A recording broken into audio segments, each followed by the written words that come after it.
दोस्तों नमस्कार, मेरा नाम है जितेंद्र कुमार। महुआ मोहित्रा इनकी सांसद की सदस्यता रद्द कर दी जाती है, निरस्त कर दी जाती है। क्यों? क्योंकि इन पर आरोप है ये टीएमसी से कृष्णानगर से सांसद हैं, पहली बार सांसद बनी हैं। लेकिन जब से ये सांसद बनी हैं तो मोदी सरकार के नाक पर दम किए हुए थी, लगातार सरकार से सवाल पूछती थी। वही आज इनको पड़ गया भारी। इन पर आरोप था कि ये पैसे लेकर, किसी व्यवसायी से पैसे लेकर संसद में ये सवाल पूछती हैं, जिसकी जांच कराई गई और जांच पूरी होते ही लोकसभा स्पीकर यानी लोकसभा के अध्यक्ष ओम बिरला, जो हर वक्त एक्शन पे रहते हैं, एक्शन पर किसके लिए रहते हैं? विपक्षी सांसदों की सदस्यता पर। क्योंकि आपने देखा होगा कि कुछ दिन पहले इन्होंने राहुल गांधी को सज़ा मिलते ही तुरंत उनकी सदस्यता रद्द कर दी थी। फिर इसके बाद हम आपको बता दें, फिर इसके बाद होता है क्या दोस्तों? सुप्रीम कोर्ट जाना पड़ता है राहुल गांधी को और वहाँ सज़ा पर रोक लगा दी जाती है, उनकी सदस्यता बहाल करनी पड़ती है। लेकिन जब बारी आती है बीजेपी की, तब इनको क्या हो जाता है? लोकसभा स्पीकर साहब को, ओम बिरला जी को क्या हो जाता है कि बृजभूषण, जिसको पुलिस ने अपनी चार्जशीट में पेश किया था कि बृजभूषण दोषी है, उस पर इनको कोई एतराज़ नहीं। वहाँ कार्रवाई ओम बिरला नहीं करते हैं। एक भिदोड़ी सांसद हैं, शायद रमेश भिदोड़ी करके उनका नाम है, लोकसभा में अंदर बैठकर किस तरह की अनर्गल बयान दिए थे बीएसपी सांसद के लिए, मुल्ला कटुआ पता नहीं कितने, लेकिन वहाँ ओम बिरला का चाबुक नहीं चलता है। और फिर जब बारी आती है महुआ मोहित्रा की, तो वहाँ फट से तुरंत सदस्यता निरस्त।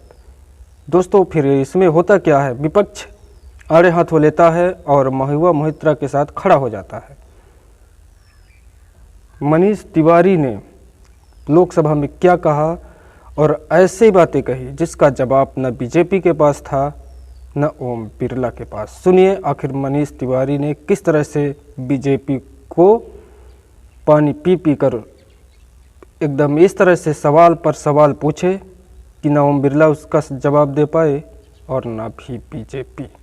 सुनिए क्या कहा। मनीष तिवारी जी, हो गया ना इनका विषय?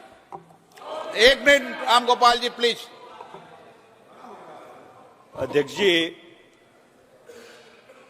मुझे 31 साल वकालत करते हो गए और कई बार ऐसा मौका आया है कि जल्दी में बहस करनी पड़ती है, पर शायद आज पहली बार किसी कागज को बगैर संज्ञान में लिए मैं बहस करने के लिए खड़ा हुआ।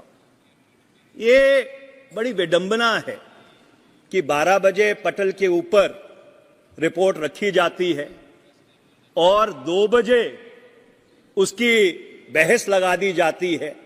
जैसे अधीर रंजन जी ने कहा, heavens would not have fallen, आसमान नहीं गिर जाता अगर 3-4 दिन हमको दे दिए जाते कि इस कागज को, ये जो रिपोर्ट है, इसको संज्ञान में लेकर इसको पढ़कर अपनी बात एक अच्छे ढंग से हम इस सदन के समक्ष रख सकते, क्योंकि एक बहुत ही संवेदनशील मामले के ऊपर ये सदन फैसला करने जा रहा है। पर अध्यक्ष जी, मैं 4-5 चीजें जो बहुत ही बुनियादी हैं और जो नेचुरल जस्टिस से और जो मौलिक अख्तियार हैं उनसे जुड़ी हुई हैं, उसके ऊपर मैं जरूर अपनी बात कहना चाहता हूं। पहला सवाल यह है अध्यक्ष जी, that can the procedure of the ethics committee override the fundamental principle of natural justice, which is the organizing principle of every justice system in the world.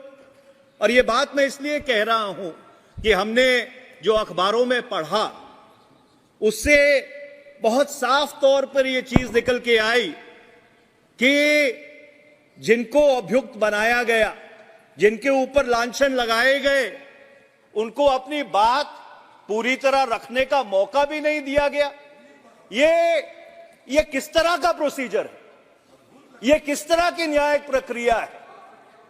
और इसलिए ये जो फंडामेंटल प्रिंसिपल है नेचुरल जस्टिस का, कि जिस व्यक्ति के ऊपर आरोप लगाए जाते हैं, जिसको अभियुक्त बनाया जाता है, उसको अपनी पूरी बात कहने का मौका मिलना चाहिए, और जिस व्यक्ति ने आरोप लगाए हैं उसको क्रॉस एग्जामिन करने का मौका मिलना चाहिए। और जहां तक मेरी जानकारी है, जिन लोगों ने आरोप लगाए हैं, ना सुश्री महुआ मित्रा को और ना उनके किसी वकील को उनको क्रॉस एग्जामिन करने का मौका दिया गया।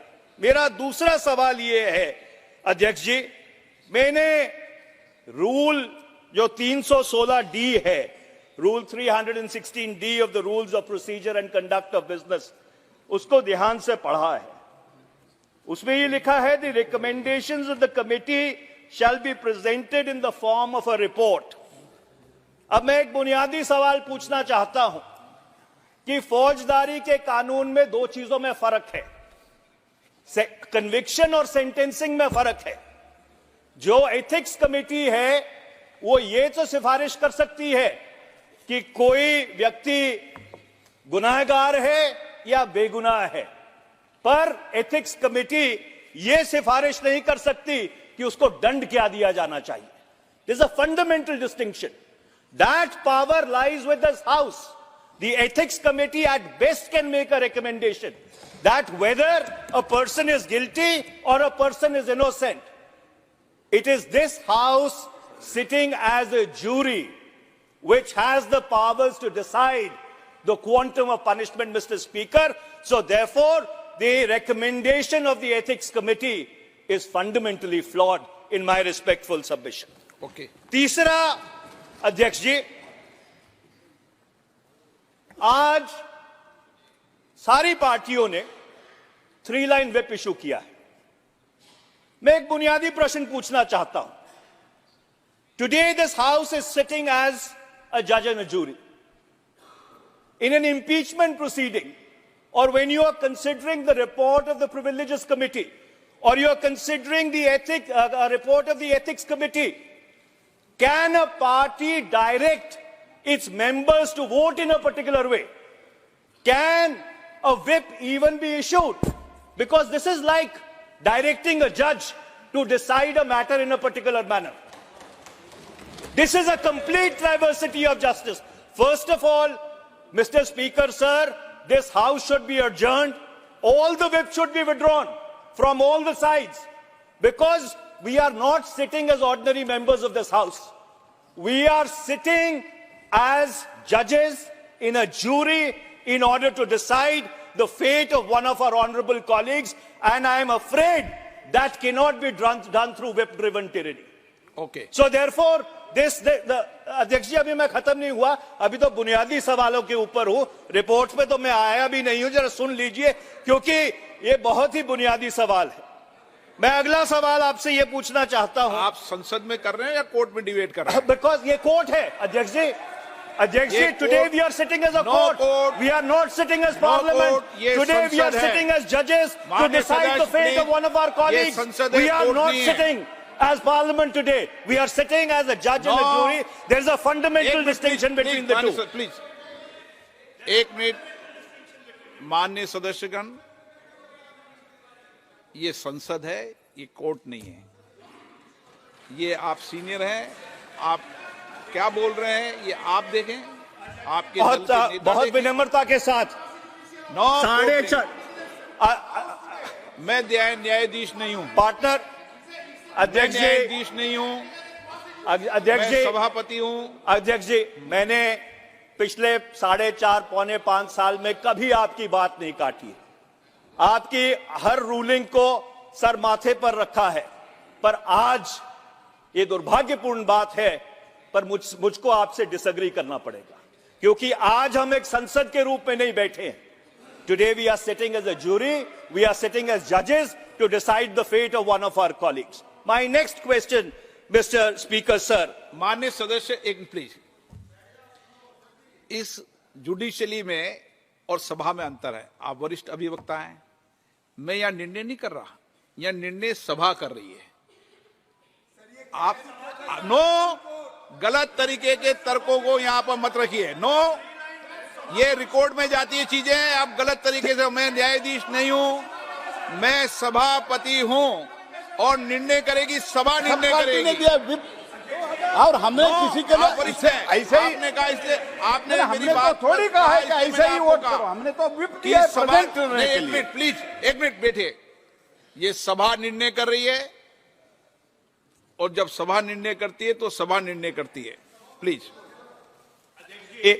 मैं बहुत अदब और सत्कार के साथ एक बात पूछना चाहता हूं, क्या एक न्यायमूर्ति को या न्यायाधीश को यह कहा जा सकता है can he be directed to decide in a particular manner?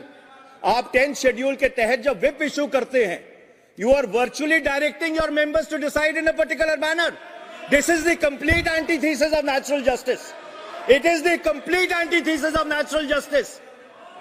The fundamental principles of natural justice are being thrown to the winds in this house. I would urge you, Mr. Speaker, sir, that the whip needs to be withdrawn because we are sitting as a jury. The whip needs to be withdrawn. आप अभी सुन लो। अध्यक्ष जी, मैंने अपनी जिंदगी में कभी ऐसा नहीं देखा है कि जब कोई सभा न्याय करने बैठी हो, न्यायमूर्ति के रूप में बैठी हो, तो एक व्हिप के माध्यम से उनको यह हिदायत दी जाए कि आपको फैसला एक तरीके से करना है, अपना विवेक, अपना कॉन्शियंस, अपना सेंस ऑफ जस्टिस इस्तेमाल करके नहीं करना, एक पर्टिकुलर तरीके से फैसला करना है। हीना गावित जी, मैं अध्यक्ष जी अगली बात पे आता हूं, एक अगली बात पे आता हूं। एक मिनट, आप कंक्लूड कर दो। अध्यक्ष जी, संविधान की धारा 105, article 105 of the Constitution gives powers, privileges and immunities to members of Parliament. I want to read out Article 105(2).